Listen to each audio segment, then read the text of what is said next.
Осман империясынын ушул ислам дини жайылтуусунда Европага чейин барып, ал жердин дагы салты менен мындай жуурулушуп, ошол жерде бир канча өзүнүн асар деп коет, өзүнүн изини калтыргандыгын бүгүн мына Венгрия мамлекетинен таналып, бизге алып келип көрсөтүп, мына бізде дагы ушундай сиздердин баалуулуктарыңыз бар деген көргөзмөгө бардыгыңыздар кош келипсиздер.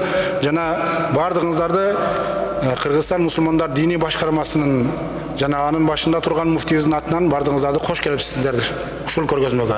Поздравляю вас здесь с участием на открытии нашей выставки.